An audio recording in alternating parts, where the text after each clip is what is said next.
ರಾಜ್ಯದಲ್ಲಿ power sharing ವಿಚಾರ ತಣ್ಣಗಾಗಿದೆ ಅಂತ ಅನಿಸ್ತಾ ಇದೆ. ಆದ್ರೂ ಕೂಡ ಇದೀಗ ಪವರ್ ಶೇರಿಂಗ್ ವಿಚಾರ ತಣ್ಣಗಾದ್ರೂ ಕೂಡ ಸಿಎಂ ಒಂದು ಸ್ಪರ್ಧೆಗೆ ಮತ್ತೊಬ್ಬರ ಹೆಸರು ಕೇಳಿ ಬರ್ತಿದೆ ಅನ್ನುವಂತಹ ಮಾಹಿತಿ ಸಿಗ್ತಾ ಇದೆ. ಇದರ ಜೊತೆಗೆ ತ್ರಿಕೋನ ಸ್ಪರ್ಧೆ ಏರ್ಪಟ್ಟಿದ್ದು ಸಿಎಂ ಪಟ್ಟ ತ್ರಿಕೋನ ಸ್ಪರ್ಧೆಯಲ್ಲಿರ್ತಕ್ಕಂಥ ಮೂವರಲ್ಲಿ ಯಾರ ಪಾಲಾಗಬಹುದು ಅನ್ನುವಂತಹ ಕುತೂಹಲ ಇದೀಗ ಶುರುವಾಗಿದೆ. ಹಾಗಾದ್ರೆ ಯಾರದು ಸಿಎಂ ಆಗ್ಲಿಕ್ಕೆ ಮತ್ತೊಬ್ಬ ಸ್ಪರ್ಧಿ ರೆಡಿಯಾಗಿರುವಂತದ್ದು? ಈ ತ್ರಿಕೋನ ಸ್ಪರ್ಧೆಯಲ್ಲಿ ಖಂಡಿತವಾಗಿಯೂ ಆ ನಾಯಕನಿಗೆ ಜಯವಾಗತ್ತಾ? ಸಿಎಂ ಸ್ಥಾನವನ್ನ ಸಿದ್ದರಾಮಯ್ಯನವರು ಅಷ್ಟು ಸುಲಭವಾಗಿ ಬಿಟ್ಕೊಟ್ಬಿಡ್ತಾರಾ? ಇದ್ರ ಬಗ್ಗೆ ಹೇಳ್ತಾ ಹೋಗ್ತೀನಿ. ಅದಕ್ಕಿಂತ ಮೊದಲು ಕರ್ನಾಟಕ ನ್ಯೂಸ್ 9ಗೆ ಸ್ವಾಗತ. ನಾನು ವಿಮಲಾ ನಾಗರಾಜ್. ಸ್ನೇಹಿತರೆ, ಇದೀಗ ರಾಜ್ಯ ರಾಜಕಾರಣದಲ್ಲಿ ಪವರ್ ಶೇರಿಂಗ್ ವಿಚಾರ ಸದ್ಯಕ್ಕೆ ತಣ್ಣಗಾಗಿದೆ.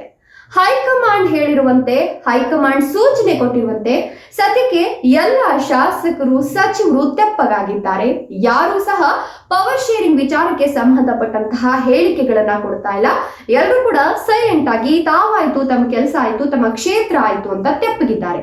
ಎತ್ತ ಕಡೆ ಸಿಎಂ ಸಿದ್ದರಾಮಯ್ಯ ಹಾಗೂ ಡಿಕೆ ಶಿವಕುಮಾರ್ ಅವರಿಗೂ ಕೂಡ ಹೈಕಮಾಂಡ್ ಸೂಚನೆಯನ್ನ ಕೊಟ್ಟಿದ್ದು, ಅಲ್ಲದೆ ಎಐಸಿಸಿ ನಾಯಕ ಮಲ್ಲಿಕಾರ್ಜುನ ಖರ್ಗೆ ಅವರು ಕೂಡ ಕರೆಸಿ ಮಾತನಾಡಿದ್ರು.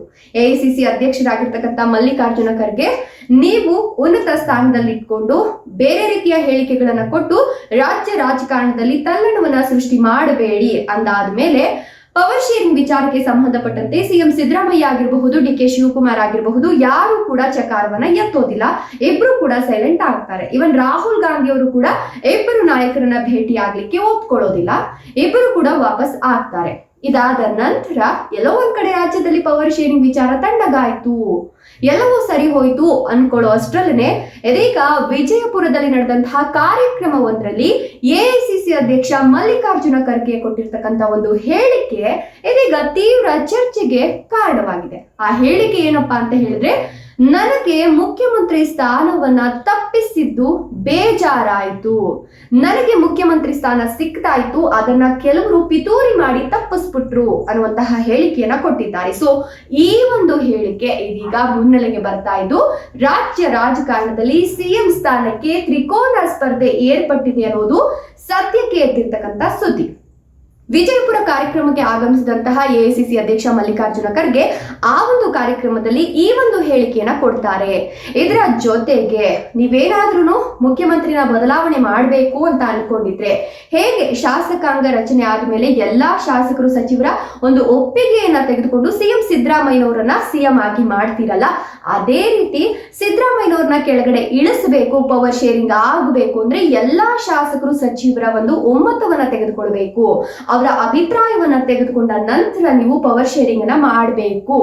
ಇದಾಗ್ಲಿಲ್ಲ ಅಂತ ಹೇಳಿದ್ರೆ ಸಿಎಂ ಸಿದ್ದರಾಮಯ್ಯನವ್ರನ್ನ ಕೆಳಗಿಳಿಸಿ ಆ ಒಂದು ಸ್ಥಾನಕ್ಕೆ ನೀವೇ ಬನ್ನಿ ಅಂತ ಹೇಳ್ಬಿಟ್ಟು ಸಿಎಂ ಅವರ ಆಪ್ತ ಕೆಎನ್ ರಾಜಣ್ಣ ಸೇರಿದಂತೆ ರಾಜ್ಯ ರಾಜಕಾರಣದಲ್ಲಿರ್ತಕ್ಕಂಥ ಲೋಕೋಪಯೋಗಿ ಇಲಾಖೆಯ ಸಚಿವ ಸತೀಶ್ ಜಾರಕಿಹೊಳಿ, ಸಮಾಜ ಕಲ್ಯಾಣ ಇಲಾಖೆಯ ಸಚಿವ ಎಚ್.ಸಿ.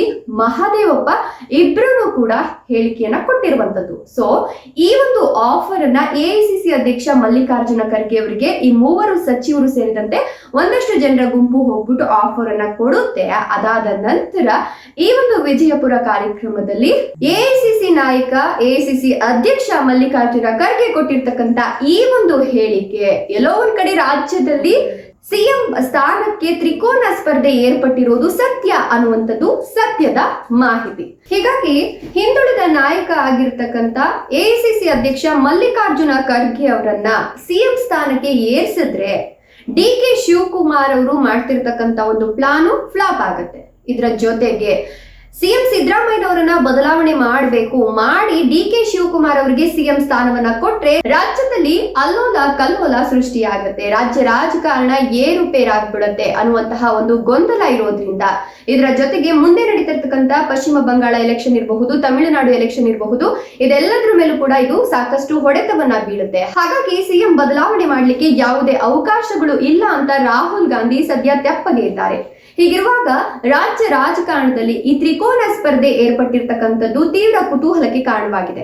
ಎಐಸಿಸಿ ಅಧ್ಯಕ್ಷರಾಗಿರ್ತಕ್ಕಂಥ ಮಲ್ಲಿಕಾರ್ಜುನ ಖರ್ಗೆ ಅವರು ಹಿಂದುಳಿದ ವರ್ಗಗಳ ನಾಯಕ. ಸೊ ಹಿಂದುಳಿದ ವರ್ಗಗಳ ನಾಯಕರನ್ನ ತಂದು ಸಿಎಂ ಸ್ಥಾನಕ್ಕೆ ಕೂರಿಸಿದ್ರೆ ಎಲ್ಲ ಒಂದ್ ಕಡೆ ಹಿಂದುಳಿದ ವರ್ಗಗಳ ಮತವನ್ನ ಒಂದ್ ಕಡೆ ತೆಗೆದುಕೊಳ್ಳಬಹುದು, ಇನ್ನೊಂದ್ ಕಡೆ ದಲಿತರ ಒಬ್ಬ ನಾಯಕ ಸಿಎಂ ಆಗಿರೋದು ಎಲ್ಲಾ ಕಡೆಯಿಂದಲೂ ಪ್ಲಸ್ ಪಾಯಿಂಟ್ ಆಗುತ್ತೆ. ಎಲೆಕ್ಷನ್ ವಿಚಾರಕ್ಕೆ ತಗೊಂಡ್ರು ಪ್ಲಸ್ ಪಾಯಿಂಟ್ ಆಗುತ್ತೆ, ರಾಜ್ಯ ರಾಜಕಾರಣದಲ್ಲಿ ತಗೊಂಡ್ರು ಕೂಡ ಪ್ಲಸ್ ಪಾಯಿಂಟ್ ಆಗುತ್ತೆ. ಸೊ ಹಾಗಾಗಿ ಸಿಎಂ ಸಿದ್ದರಾಮಯ್ಯನವರನ್ನ ಸಿಎಂ ಸ್ಥಾನದಿಂದ ಕೆಳಗಡೆ ಇಳಿಸಿ ಮಲ್ಲಿಕಾರ್ಜುನ ಖರ್ಗೆ ಅವರನ್ನ ಸಿಎಂ ಸ್ಥಾನಕ್ಕೆ ಏರಿಸುವಂತಹ ಸದ್ಯದ ಸಾಧ್ಯತೆಗಳು ಹೆಚ್ಚಾಗಿದೆ. ಹೀಗಾಗಿ ಮಲ್ಲಿಕಾರ್ಜುನ ಖರ್ಗೆ ಅವರು ಕೂಡ ಇದೇ ಒಂದು ಕಾರಣಕ್ಕೆ ವಿಜಯಪುರದಲ್ಲಿ ಈ ರೀತಿಯ ಹೇಳಿಕೆಯನ್ನ ಕೊಟ್ಟಿದ್ದಾರೆ ಅನ್ನುವಂಥದ್ದು ಈಗ ಬರ್ತಾ ಇರ್ತಕ್ಕಂಥ ಅಪ್ಡೇಟ್ ಆಗಿದೆ.